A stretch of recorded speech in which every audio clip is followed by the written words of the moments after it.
Selamat datang kembali di Belajar Art bersama Coach Ivan. Kali ini kita ngobrol santai aja. Ngobrolin, tadi lihat dua gambar kan? Satu anak main Lego dan satunya lagi Mbak Dian Sastro lagi masak. Oke, nah ngobrolin dua gambar ini, tapi ujung-ujungnya kita dapetin yang namanya filosofi atau cara berpikir paling utama dalam belajar art. Oke, kembali ke monitor. um, jadi kok bisa sih bandingin main Lego sama belajar art? Jadi kalau dalam main Lego ini kan kita mencoba membentuk objek yang lebih rumit, ya, seperti rumah, mobil, dan sebagainya dari objek-objek yang lebih sederhana, ya, balok-balok kayak gitu, atau roda, ya, susun jadilah rumah, mobil, dan sebagainya. Oke, jadi sama dengan di R. Jadi kita punya objek-objek yang sederhana, ya. Salah satunya adalah bilangan, ya, yang udah kita pelajari. Nah, bilangan ini di R itu istilah kerennya adalah objek numerik. Oke. Nah, objek yang lain yang ada di R itu itu adalah salah satunya lagi adalah objek string. Jadi string ini sebenarnya ya susunan huruf aja, ya. Susunan huruf termasuk tanda baca, ya, kayak tanda tanya, tanda tanya, tanda seru, titik, koma, dan sebagainya, ya. Itu ya bisa dipandang sebagai susunan huruf atau susunan simbol. Itu istilahnya objek string, ya. Jadi itu beberapa objek dasar di R. Jadi bisa disusun-susun menjadi objek yang lebih rumit, ya. Oke. Oke. Nah, yang kedua yang saya rasa lebih cocok dalam menggambarkan ya proses belajar art, ya, itu adalah masak. Jadi kalau dalam masak itu kan kita butuh dua hal ya. Yang pertama itu adalah bahan-bahan dasar untuk dimasak. Jadi termasuk daging, sayur, bumbu-bumbu masak, ya, kecap, dan sebagainya. Oke, itu bahan dasar. Nah, kemudian juga ya untuk bisa masak kita butuh yang kedua, yaitu alat masaknya. Mau panci, kuali, oseng-oseng, kompor, ya, dan sebagainya. Itu kita butuhkan untuk masak. Jadi sekali lagi dalam masak kita butuh dua hal. Bahan dasar untuk bahan makanannya, ya, dan alat-alat masaknya. Oke, di R sama. Jadi selain kita punya objek-objek dasar tadi, kan kita butuh alat, ya, untuk mengolah objek-objek dasar ini menjadi objek yang lebih rumit. Nah, itu alatnya itu di R itu disebutnya fungsi, ya. Jadi fungsi ini, ya, dia berguna untuk mengolah objek-objek dasar yang saya sebutkan tadi, ya. Kayak bilangan, string itu bisa diolah menjadi objek yang lebih rumit, ya. Tapi fungsi juga bisa digunakan untuk mengolah objek yang lebih rumit jadi objek yang lebih sederhana, ya. Oke. Jadi objek dan fungsi itu adalah dua hal utama yang di R. Oke. Oke. Jadi dengan dua istilah ini, kita bisa paham filosofi dasar dalam belajar R yang dikenalkan oleh salah satu bapak R, yaitu John Chambers, ya. Oke, dia berkata segala sesuatu yang ada dalam R adalah objek.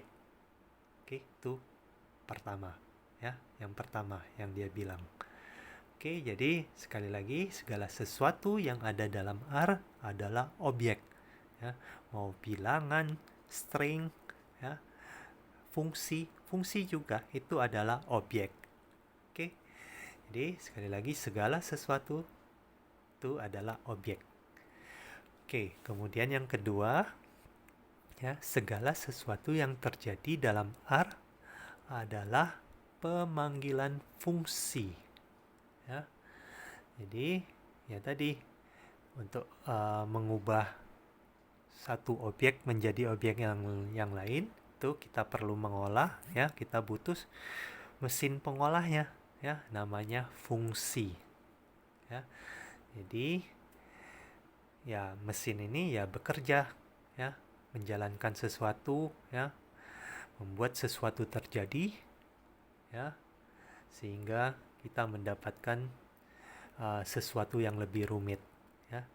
Nah, ya enggak cuma sesuatunya ini, enggak cuma objek-objek dasar yang saya bilang kayak apa, fungsi apa, kayak bilangan dan string tadi, ya, yang bisa dijadiin lebih rumit, tapi kita juga bisa menjadikan apa, mesin-mesin, beberapa mesin, ya, kita gabung-gabungkan jadi mesin yang lebih rumit, ya, jadi lebih canggih, ya. Oke. Itu dalam R.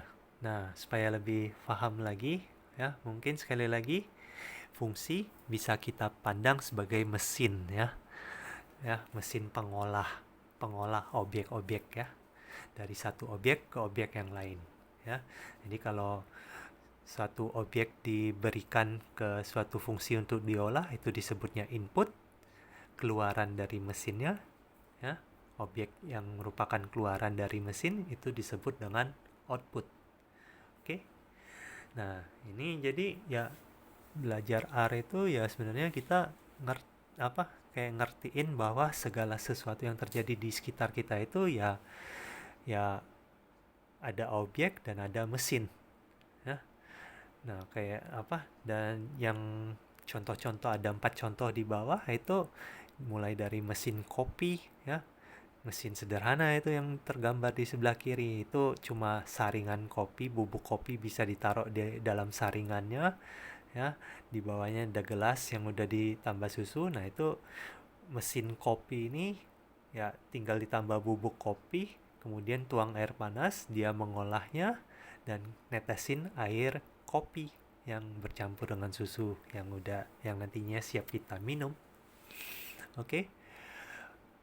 Kemudian juga mesin yang kedua itu mesin penembak bola tenis, ya. Jadi bola dicemplungin ke dalam mesinnya dan mesinnya bekerja dan bisa membuat yang ngeluarin bola lagi, tapi sifat bolanya udah beda kan, ya. Bola yang dikeluarkannya bergerak secara cepat dan di depan mesinnya mungkin udah ada siap orang yang siap memukul bola kembali, ya, bisa berlatih tenis dengan mesin seperti ini. Oke. Nah, yang mesin yang lebih rumit itu ya mungkin yang mesin pesawat, ya, mesin jet. Nah, itu dia makan angin ya, dan ngeluarin angin juga, tapi anginnya jauh lebih cepat, ya, udaranya lebih cepat bergeraknya dari hasil keluarin mesin ini supaya bisa menerbangkan pesawat terbang, ya. Nah, kemudian mesin yang sebenarnya jauh lebih rumit itu adalah mesin yang ada di dalam tubuh kita, ya, jauh lebih rumit daripada mesin pesawat ini, ya. Salah satu mesin dalam tubuh kita itu adalah mesin pencernaan. Jadi dalam mesin pencernaan ini ya kita masuk mulut, makan makanan, jatuh ke dalam lambung, usus dan sebagainya. Nah, itu kan makanannya diproses, dipecah-pecah jadi objek-objek yang lebih sederhana yang bisa dimanfaatkan oleh tubuh kita untuk berkembang, ya. Untuk apa lagi? Untuk supaya punya energi dan sebagainya. Jadi itu adalah mesin yang lebih rumit, jauh lebih rumit, ya. Oke. Jadi belajar R, jadi sebenarnya kita bisa lebih paham mengenal sekitar kita, ya, memandang uh, uh, fenomena-fenomena yang terjadi di sekitar kita, ya prinsip dasarnya itu sebenarnya ya sama aja dengan apa yang terjadi di R. Oke, terima kasih untuk mendengarkan dan semoga ini bisa jadi landasan untuk belajar R yang lebih kompleks ya. Nanti yang lebih kompleks tuh artinya kita sudah tidak lagi maksudnya belajar menggunakan R lebih sebagai kalkulator. Oke? Oke, terima kasih sekali lagi. Bye.